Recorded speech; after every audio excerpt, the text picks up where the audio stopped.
اب 15ویں صدی میں ہم ہیں۔ اب ایک بات میں کہہ رہا ہوں اور وہ میری ذاتی رائے ہے، گمان، اندازہ، اس میں مجھ سے اختلاف کرنے کا ہر ایک کو حق ہے۔ میرے نزدیک 15ویں صدی ہجری اب مجدد کامل الامام المہدی سلسلہ تجدید خلافت کی آخری کڑی کے ظہور کا وقت ہے۔ اس میں مجھے ایک تو قرآن مجید سے اشارہ ملا ہے، اشارہ ہے، میں اسے تفسیر نہیں کہتا۔ میرے نزدیک قرآن مجید میں چند آیتیں سورہ مدثر کی اور چند آیتیں سورہ انشقاق کی بڑی عجیب ہے۔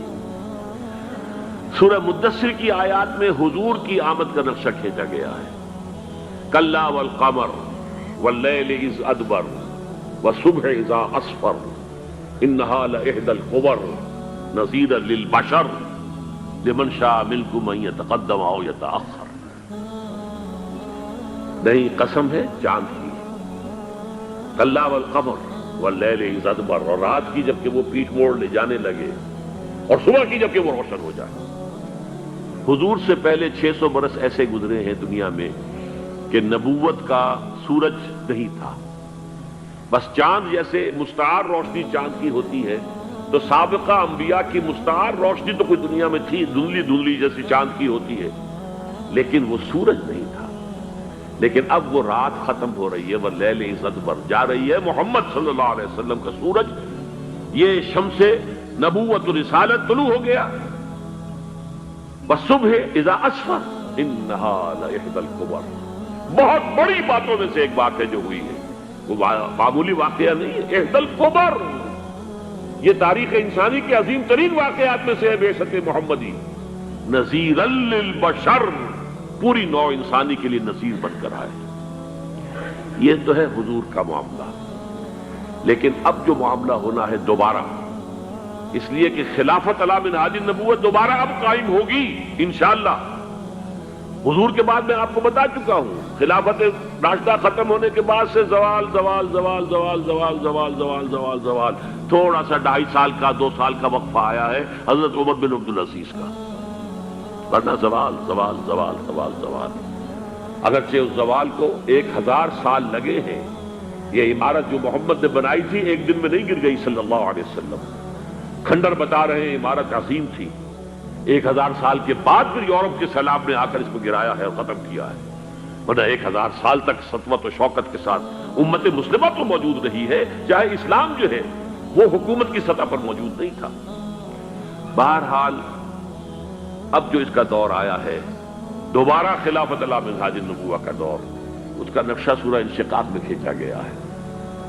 فلا اقسم بالشفق، اب دیکھیے سورج غروب ہو گیا، حضور کی بعثت کے وقت وہ سورج رسالت طلوع ہوا تھا، اب وہ سورج غروب ہو چکا ہے۔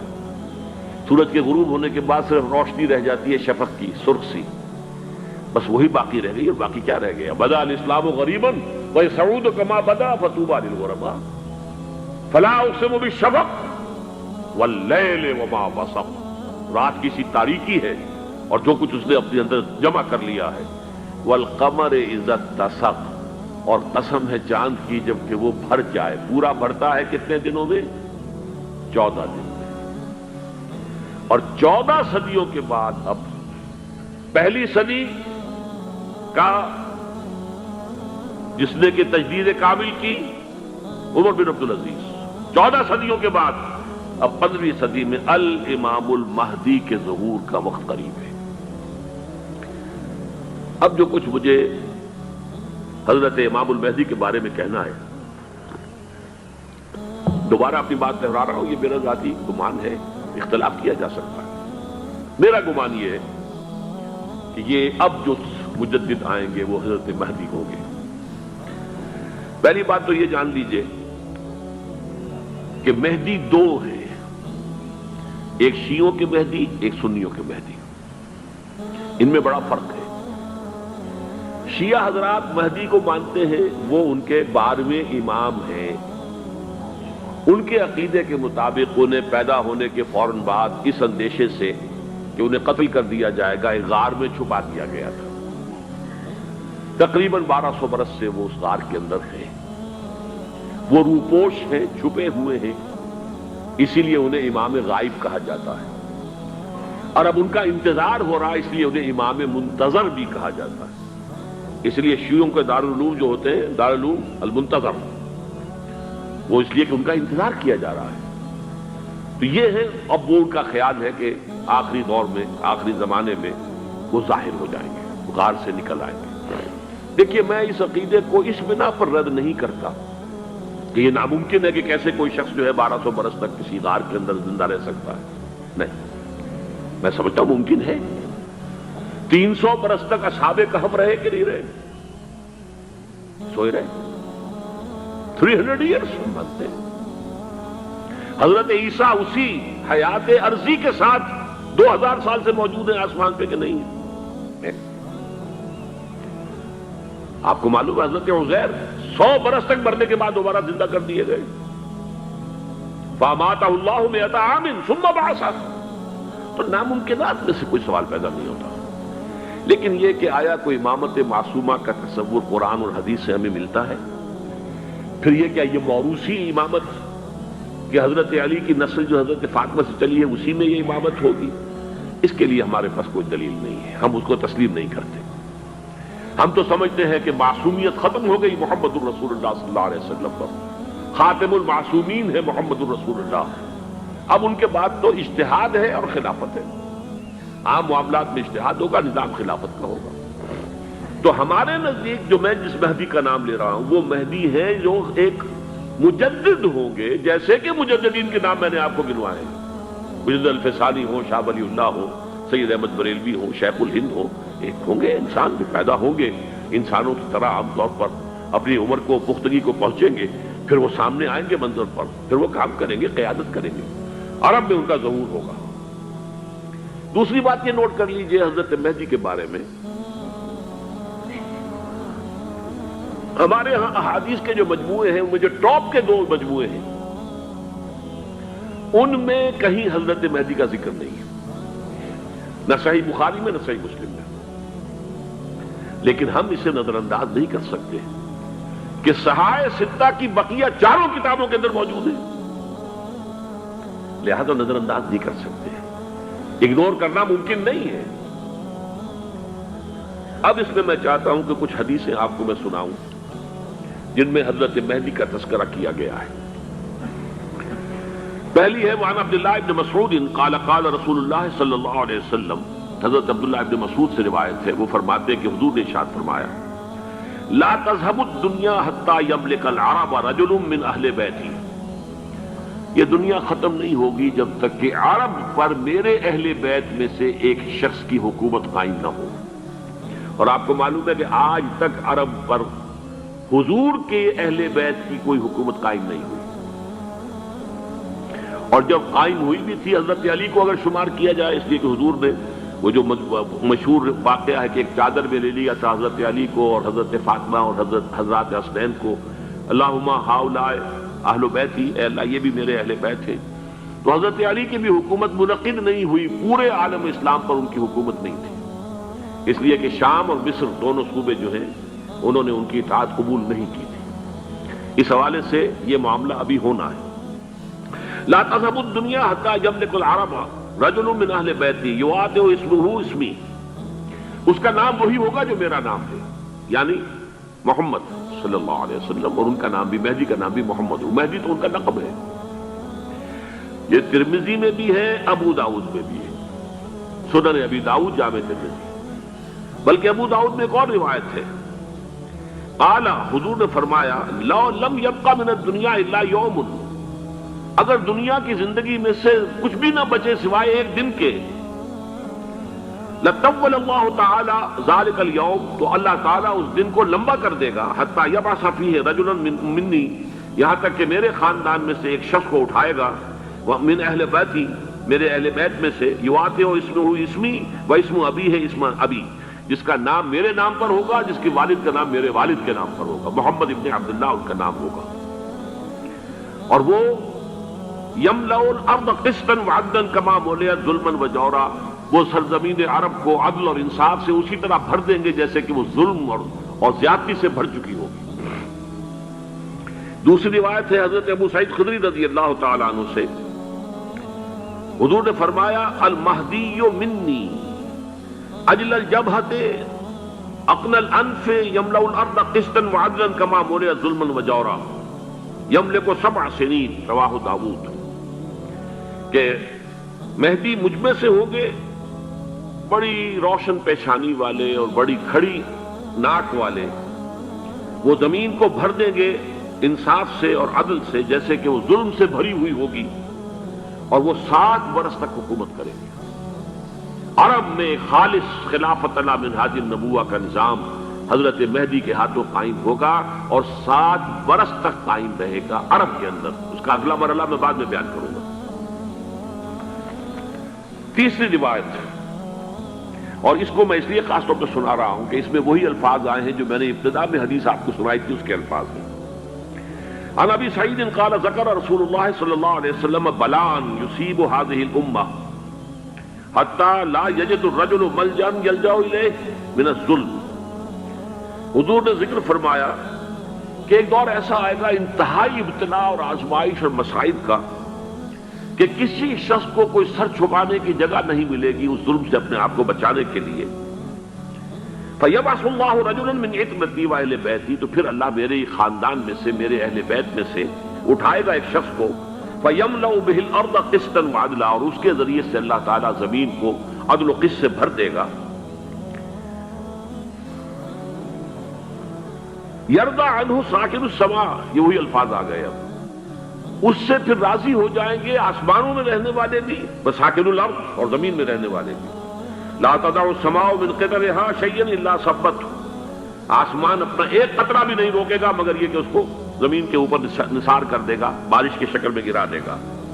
ولا تدع الارض من نباتها شيئا الا اخرجته، اور زمین اپنی پیداوار میں سے کوئی شے نہیں چھپائے گی، نہیں روکے گی مگر اس کو ظاہر کر دے گی۔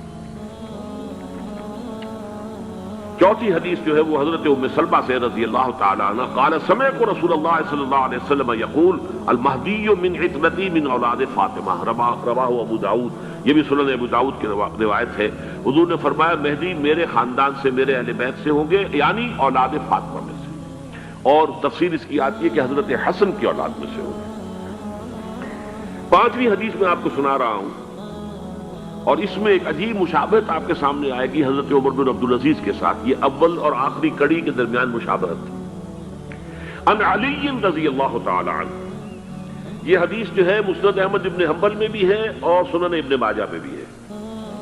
قال قال رسول اللہ صلی اللہ علیہ وسلم المہدی منا اہل البیت یصلح اللہ فی لیلۃ، مہدی ہم میں سے ہوں گے، ہمارے اہل بیت میں سے، اور اللہ ایک ہی رات میں ان کی اصلاح کر دے گا۔ یعنی وہ پہلے سے کوئی زیادہ روحانی یا دینی کوئی اس سے طرح کی شخصیت نہیں ہوں گے، لیکن ایک ہی رات میں اللہ تعالیٰ ان کی سیرت و کردار کے اندر انقلاب عظیم برپا کر دے گا۔ جیسے کہ میں نے عرض کیا تھا آپ سے کہ عمر بن عبدالعزیز کی زندگی میں انقلاب عظیم آیا ہے، خلافت کا بوجھ پڑتے ہی کہاں وہ خوش باش اور خوش لباس اور خوش خوراک، وہ شہزادہ ٹھاٹ باٹ والا، جاگیر والا، گورنر کا بیٹا اور خود گورنر، اور کہاں یہ کہ اس کی وہ درویشی جو میرے نزدیک واللہ عالم، ڈرتے ڈرتے کہہ رہا ہوں، میرے نزدیک وہ حضرت ابو بکر، حضرت عمر اور حضرت علی کی درویشی کو بھی مات دے گئی۔ لیکن کنٹراسٹ بہت شدید ہے، وہاں جو بھی کچھ تھا وہ تدریجاً آیا تھا، ہوتے ہوتے ہوتے ایک انتہا، اور یہاں سڈن آیا۔ چھٹی حدیث عن انس سمعت رسول اللہ صلی اللہ علیہ وسلم یقول نحن ولد عبد المطلب سعادت اہل الجنہ، ہم عبد المطلب کی جو اولاد ہیں اور نسل ہیں، ہم جنت کے سردار ہیں۔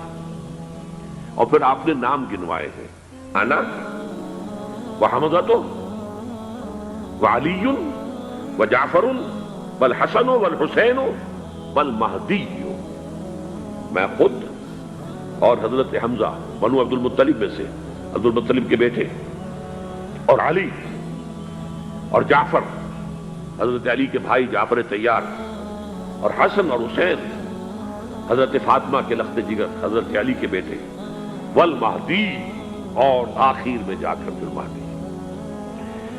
اب میں آپ کو ایک حدیث سنانے چلا ہوں جس میں ایک عجیب نقشہ سامنے آتا ہے کہ یہ مہدی جب ظاہر ہوں گے تو کس طور سے ظاہر ہوں گے، ان کے ظہور کی کیفیت کیا ہوگی، کیف یظہر۔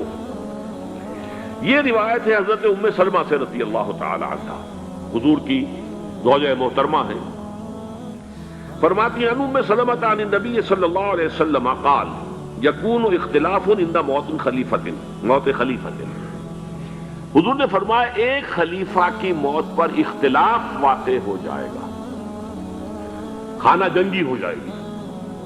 فَيَخْرُجُ رَجُلٌ مِّنْ أَهْلِ الْمَدِينَةِ حَارِبًا إِلَىٰ مکہ، پھر مدینے کے لوگوں میں سے ایک شخص نکلے گا، بھاگے گا اور جا کر پناہ لے گا اور چھپ جائے گا مکے میں۔ فَيَأْتِيهِ نَاسٌ مِّنْ أَهْلِ مکہ، پھر اس کے پاس آئیں گے اہل مکہ، مکہ کے لوگ، فَيُخْرِجُونَهُ، اور اسے نکالیں گے، جہاں وہ چھپے ہوئے ہوں گے وہاں سے نکالیں گے۔ وَهُوَ كَارِهٌ، اور وہ بالکل اس کو پسند نہیں کر رہے ہوں گے، نہ وہ خواہش مند ہوں گے کہ ان کے ہاتھ پر بیعت کی جائے، نہ وہ یہ چاہیں گے کہ وہ میدان میں آئیں اور ان کو جو ہے اپنا لیڈر مانا جائے۔ وَهُوَ كَارِهٌ فَيُبَايِعُونَهُ بَيْنَ الرُّكْنِ وَالْمَقَامِ، لیکن لوگ جو ہے پھر اصرار کے ساتھ ان کے ہاتھ پر بیعت کریں گے رکن اور مقام کے درمیان۔ رکن وہ کونا ہے خانہ کعبہ کا جس میں حجر اسود لگا ہوا ہے، اور مقام ابراہیم جو ہے، ان دونوں کے مابین جو یہ علاقہ ہے یہاں پر وہ بیعت ہوگی۔ وَيُبْعَثُ إِلَيْهِ بَعْثٌ مِّنَ الشَّامِ، ان کے خلاف ایک لشکر بھیجا جائے گا شام سے۔ نہیں کہا جا سکتا کہ باسی حکومت اس وقت کی جو ہے اس کی طرف سے کوئی مسئلہ اس طرح کا اٹھ کھڑا ہو، اس لیے کہ ابھی تو بہرحال باسی حکومت وہاں ہے۔ فَيُخْسَفُ بِهِمْ بِالْبَيْضَاءِ بَيْنَ مَكَّةَ وَالْمَدِينَةِ، لیکن اللہ تعالیٰ اس لشکر کو مکے اور مدینے کے درمیان وادی بیضاء میں دھسا دے گا، زمین کے اندر پورے کے پورے لشکر کو۔ فَإِذَا رَأَى النَّاسُ ذَلِكَ، جب لوگ یہ دیکھیں گے اتنی بڑی نشانی ظاہر ہو گئی، أَتَاهُ أَبْدَالُ الشَّامِ وَعَصَائِبٌ من العراق فَيُبَايِعُونَهُ، اب شام سے سارے کے سارے جو اولیاء اللہ ہیں وہ بھی آئیں گے، اور عراق سے جوق در جوق لوگ آئیں گے اور ان سے بیعت کریں گے۔ وَيَعْمَلُ فِي النَّاسِ بِسُنَّةِ نَبِيِّهِمْ، پھر وہ عمل کریں گے لوگوں کے مابین، حکومت کریں گے اپنے نبی کی سنت کے مطابق۔ وَيُلْقِي الْإِسْلَامُ بِجَرَانِهِ، اور اسلام اپنی گردن زمین پر ٹکا دے گا۔ وَالْأَرْضَ فِي الْأَرْضِ، زمین میں۔ فَيَلْبَسُ 7 سنین، پھر وہ 70 برس تک حکمران رہیں گے، 7 برس تک حکمران رہیں گے۔ ثم یتوفا، پھر ان کا انتقال ہوگا۔ ویصلی علیہ المسلمون، اور مسلمان ان پر نماز پڑھیں گے۔ یہ جو میں نے آپ کے سامنے نقشہ کھینچا ہے،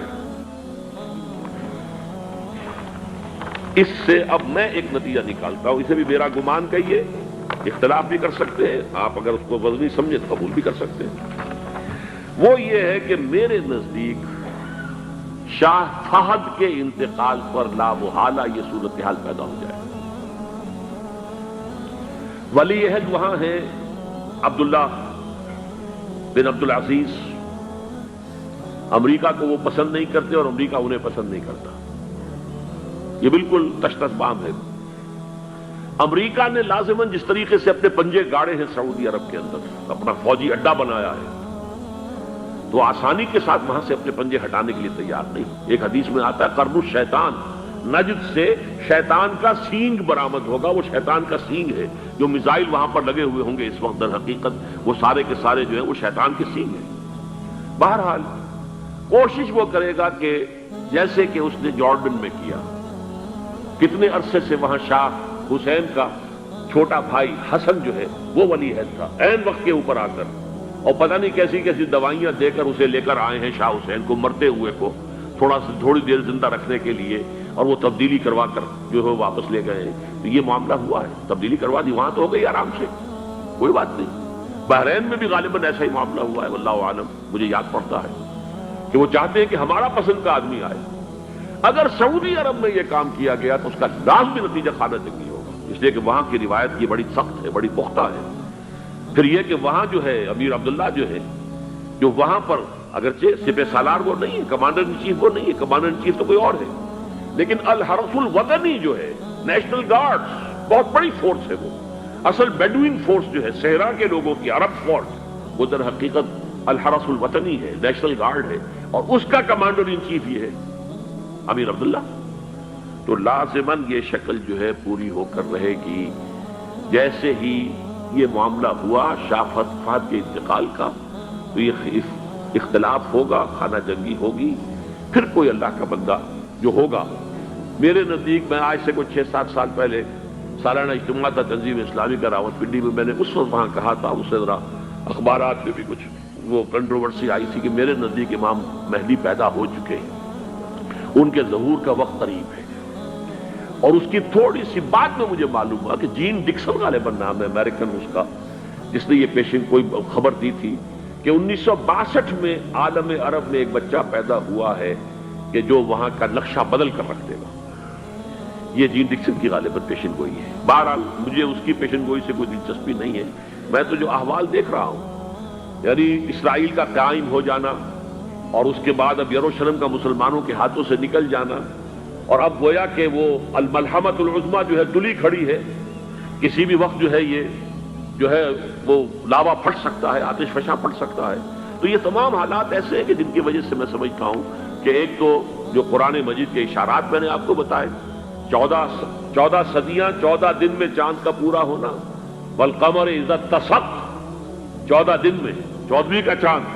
اسی طرح اب یہ 14 صدیوں کے بعد یہ صدی جو 15ویں صدی ہے، یہ در حقیقت ظہور امام مہدی کی صدی ہے. لیکن یہ کہ امام مہدی کی حکومت قائم کرنے کے لیے کون لوگ آئیں گے؟ عرب جو ہیں وہ اندر سے کھوکھلے ہو چکے ہیں. عیاشی نے، دولت نے، پیسے نے، دولت، پیسہ، عیاشی، اس کی وجہ سے کھوکھلے ہو چکے ہیں. یہاں میں آپ کو 2 حدیثیں سنانا چاہتا ہوں.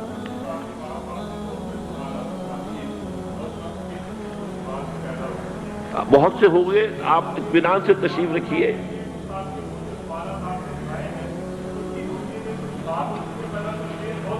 بہت ہوگی، بات ہوگی، آپ اس طرح صبر سے سن لیجئے. میں اب تقریباً اپنی گفتگو کے اختتام تک پہنچ رہا ہوں.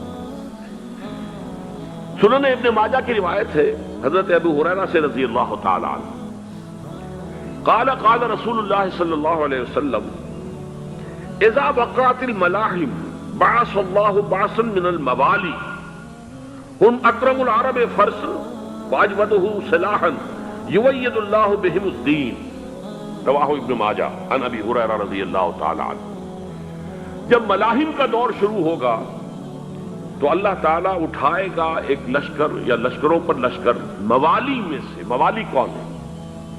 عربوں نے جب فتح کیا تھا اس پورے علاقے کو خلافت راشدہ کے دوران، اور پھر وہ لوگ جو ہے، ایک رائے تو یہ تھی کہ انہیں غلام بنایا جائے سارے آبادیوں کو، لیکن یہ کہ حضرت عمر کا اجتہاد تھا اس کے مطابق کہ ان کو غلام نہیں بنایا گیا، تو وہ موالی کی حیثیت رکھتے ہیں.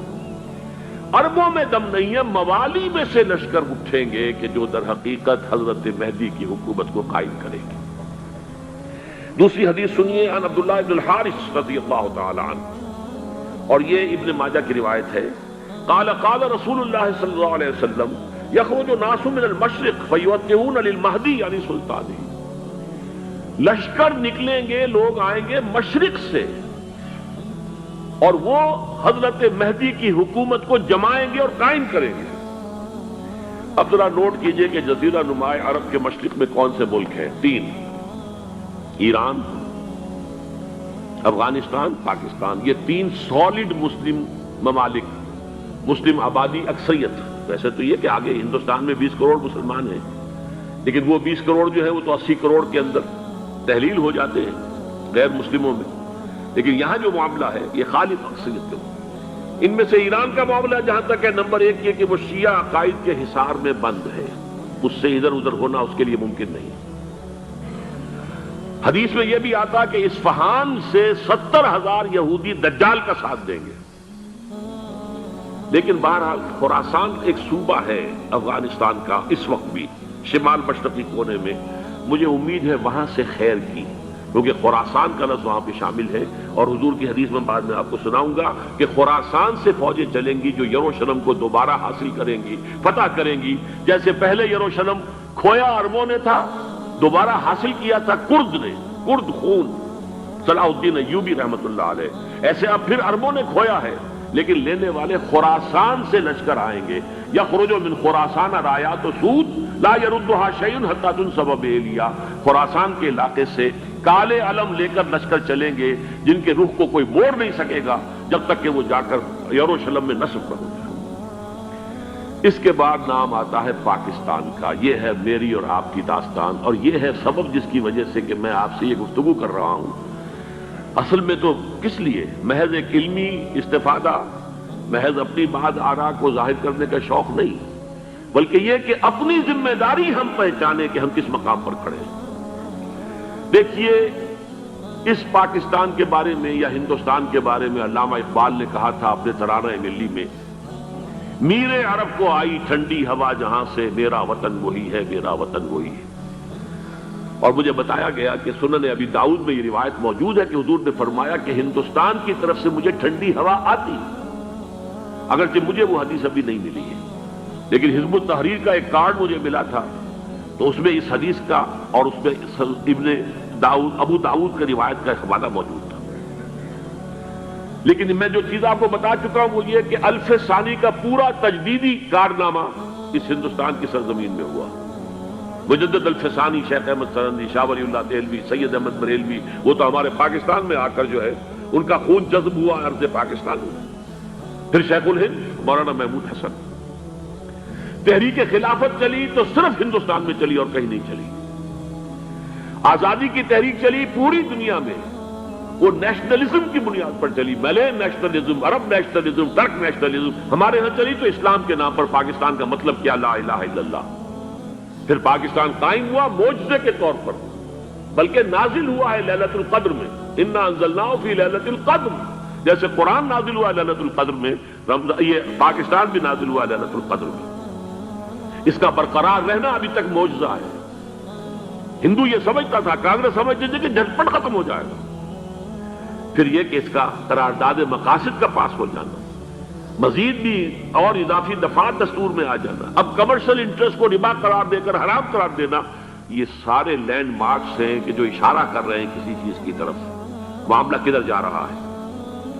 پھر یہ کہ یہ جو 14ویں صدی کے مجدد تھے شیخ الہند، اس کے بعد سے کچھ ایسی شخصیتیں عظیم پیدا ہوئی ہیں ہند میں جن کو میں سمجھتا ہوں کہ 14ویں صدی کے مجدد اور 15ویں صدی کے مجدد کے درمیان، یہ 15ویں صدی کے مجدد کی راہ کو سیدھا کرنے والے، جیسے کہ حضرت یحییٰ نے کہا تھا میں تو آنے والے کا راستہ سیدھا کر رہا ہوں حضرت عیسیٰ کے لیے، ایسے ہی 15ویں صدی کے لیے امام مہدی کے لیے راستہ صاف کرنے والے سب سے پہلے علامہ اقبال، جنہوں نے اسلام کا تصور دین کی حیثیت سے دوبارہ زندہ کیا ہے، ورنہ اسلام ایک مذہب کی شکل اختیار کر چکا تھا.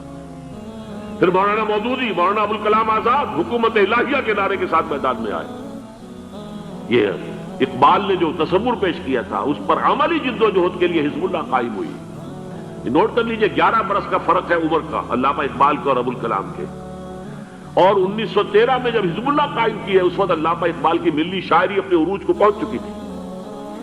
پھر یہ کہ علامہ اقبال کے بعد تعمیل جو ہے اس کام کی وہ ابوالکلام نے کی، لیکن روایتی علماء کی شدید مخالفت کی وجہ سے وہ بددل ہو کر چھوڑ گئے، کانگریس میں شامل ہو گئے. بساط جو ہے حزب اللہ کی انہوں نے لپیٹ دی. پھر مولانا مودودی آئے، انہوں نے وہ ڈور جو ہے اس کا سرا تھاما، جماعت اسلامی قائم کی حکومت الہیہ ہی کے قیام کے لیے. اگرچہ میرے نزدیک یہ کہ وہ انتخابی اور ایک قومی سیاست کی ایک جماعت بن کر پاکستان میں جو ہے دلدل میں پھنس گئی ہے. اب ہم اس کی کوشش کر رہے ہیں تنظیم اسلامی اور یہ تحریک خلافت جس کے تحت یہ جلسہ ہو رہا ہے. یہ ساری چیزیں وہ ہیں کہ آپ کو سوائے پاکستان کے اور کہیں نہیں ملیں گی پوری دنیا میں. معلوم ہوتا ہے کہ پاکستان کو بہت بڑا رول پلے کرنا ہے اس میں، اور اس کے ساتھ اب جمع کر لیجئے افغانستان کی عمارت افغانستان، اسلامی عمارت افغانستان قائم ہو چکی ہے. یہ پچھلے 20 سالوں میں جو کچھ وہاں ہوتا رہا ہے اس سے پہلے تصور نہیں ہو سکتا تھا. کابل جو ہے وہ تو جیسے پیرس کا تمدن تھا ویسے کابل کا تھا، وہی لباس، وہی سکرٹس. یہاں جب آئے تھے شاہ ظاہر شاہ سرکاری دورے پر تو ان کی جو ملکہ صاحبہ تھی ان کے ساتھ وہ سکرٹ میں ملبوس تھی. کابل جو ہے وہ بالکل ایک پیرس کی طرح کا شہر تھا. آج کابل جو ہے جا کر دیکھیے، علامہ اقبال کے فرزند بھی دیکھ کر آئے ہیں، تو اگرچہ وہ خود میں سمجھتا ہوں کہ خاصے انہیں آپ لبرل کہیں، آزاد خیال کہیں، لیکن اس درجے متاثر ہو کر آئے تھے کہ انہوں نے یہ کہا افغانستان میں جو میں نے حالات دیکھے ہیں کہ اگر 2-4 اور مسلمان ملکوں کے اندر یہ نظام قائم ہو جائے تو پوری دنیا مسلمان ہو جائے گی۔ یہ سب کچھ کیسے ہو رہا ہے؟ یہ آنے والے دور کی جھلکیاں ہیں۔ Coming events are casting their shadows before. یہ سب بتا رہے ہیں کہ پاکستان افغانستان کو مل کر اس میں کوئی عظیم رول پلے کرنا ہے۔ اور اس کے ضمن میں اب میں علامہ اقبال کے بارے میں آخری بات کہہ رہا ہوں۔ علامہ اقبال کے بارے میں عام یہ خیال ہے، انہوں نے اپنے خطبات میں مہدی کا اور نزول مسیح کا، حالانکہ میں کل پڑھ رہا تھا مولانا سید احمد اکبر آبادی رحمۃ اللہ علیہ کا ایک مقالہ ان کا کہ علامہ اقبال نے ابن خلدون کے بارے میں یہ کہا ہے کہ مہدی کا اور نزول عیسیٰ کا دونوں کا انہوں نے انکار کیا ہے، حالانکہ ابن خلدون نے نزول عیسیٰ کا انکار نہیں کیا، صرف مہدی کا انکار کیا ہے۔ بہرحال علامہ اقبال نے خطبات میں انکار کیا ہے، لیکن یہ کہ اپنی شاعری کے اندر میں چیلنج کرتا ہوں کسی بڑے سے بڑے اقبال شناس کو، ان کا یہ شعر ذرا سنیے: خضر وقت از خلوت دشت حجاز آید بروں، کارواں زی وادی دور و دراز آید بروں۔ خضر وقت، امام وقت، رہنمائے وقت، قائد وقت، خلوت دشت حجاز، حجاز کی صحرا کی کسی خلوت گزینی سے نکل کر باہر آئیں گے۔ میں حیران ہوتا ہوں علامہ کے اس فکر پر اور اس مصرے پر۔ یہاں انہوں نے شیعہ اور سنی دونوں کے کانسیپٹ جمع کر دیے۔ شیعہ کا کانسیپٹ یہی چھپے ہوئے کسی غار میں وہاں سے برآمد ہو گئے، اور ہمارا کانسیپٹ میں ام سلمہ رضی اللہ تعالیٰ عنہ کی حدیث سنا چکا، چھپے ہوئے ہوں گے وہ وہاں پر، مدینے سے نکل کر آ کر مکے میں چھپ جائیں گے۔ اس خانہ جنگی کی حالت میں لوگ ان کی طرف دیکھ رہے ہوں گے، سوچتے ہوں گے انہیں میدان میں آنا چاہیے، کوئی پارٹ پلے کرنا چاہیے، امت کی رہنمائی کرنی چاہیے، لیکن وہ چھپیں گے، وہ کارے ہوں گے، وہ اس ذمہ داری کو قبول نہیں کرنا چاہیں گے، جا کے چھپ جائیں گے مکے میں، وہاں سے مکے والے انہیں نکالیں گے، اور وہ کارے ہوں گے، انہیں بالکل یہ پسند نہیں ہوگا کہ یہ ذمہ داری اٹھائیں۔ تو خضر وقت از خلوت دشت حجاز آیت بروں، کارواں زی وادی دور و دراز آیت بروں۔ کارواں جو چلے گا ان کی مدد کے لیے اس وادی دور و دراز، اس عظیم وادی دور و دراز، یہ وادی سندھ ہے۔ وادی سندھ جو ہے ہم سمجھتے ہیں کہ صرف یہ پاکستان اور پنجاب جو ہے یہ اس میں شامل ہے، سندھ اور پنجاب نہیں، افغانستان کا پورا مشرقی علاقہ اس میں شامل ہے۔ جیسے دریائے جیلم سندھ میں جا رہا ہے، جیسے دریائے گلگت سندھ میں آ کر ملتا ہے، جیسے دریائے چناب اور راوی اور جیلم اور یہ سب جا رہے ہیں اور آ رہے ہیں، اسی طرح دریائے کابل کہاں سے آ رہا ہے، دریائے گومل کہاں سے آ رہا ہے، ٹوچی کہاں سے آ رہا ہے، یہ سارا جو ہے ڈرین جو ہو رہا ہے، ایسٹرن جو ہے پارٹ آف افغانستان، یہ سب وادی ہے۔ اس وادی کے یہ دو حصے ہیں، ایک حصہ جو ہے یہ ادھر پاکستان میں ہے، اور اسی وادی کا دوسرا حصہ جو ہے وہ افغانستان میں ہے۔ کارواں زی وادی دور و دراز آیت بروں، کارواں چلے گا یہاں سے، یخرج الناس من المشرق یؤتون للمہدی یعنی سلطان ہی، مشرق سے فوجیں چلیں گی کہ جو مہدی کی حکومت قائم کریں گی، اور یخرج من خراسان رایات و سود، اور خراسان سے سیاہ پرچم چلیں گے کہ جن کا رخ کوئی موڑ نہیں سکے گا، حتیٰ تنصب بیلیا، یہاں تک کہ وہ جا کر یروشلم کے اندر نصب ہو جائیں گے۔ حضرات، میں ایک میری گفتگو کا حصہ باقی تھا لیکن میں اسے چھوڑ رہا ہوں، اس لیے کہ گلوبلائزیشن جو اس کی ہوگی، جو خلافت علی منہاج النبوہ کی تجرید کامل حضرت مہدی کے ہاتھوں عرب میں ہوگی، اس سے پہلے اس کے لیے محنت، کوشش، جد و جہد پاکستان اور افغانستان میں ہو چکی ہوگی جو اسے سپورٹ کرے گی اور وہاں جا کر حکومت قائم کرے گی۔ اس کے بعد گلوبلائزیشن کا جو مرحلہ اس کا ہے وہ حضرت مہدی کے ہاتھوں نہیں ہے، وہ حضرت عیسیٰ ابن مریم ان کے نزول کے بعد ہے، جن کے نزول کے بعد دجال کا خاتمہ ہوگا اور یہودیوں کا استحصال ہوگا، مسلمانوں پر بھی بڑی تکالیف عربوں پر آئیں گی، شدائد آئیں گے، لیکن یہ وہ میں حصہ جو اپنی گفتگو کا آج چھوڑ رہا ہوں اس لیے کہ میں دیکھ رہا ہوں کہ بعض حضرات کا صبر کا پیمانہ اب لبریز ہو رہا ہے، تو میں اس حصے کو پھر ملتوی رکھتا ہوں کسی دوسری محفل اور کسی دوسری مجلس اور نشست پر۔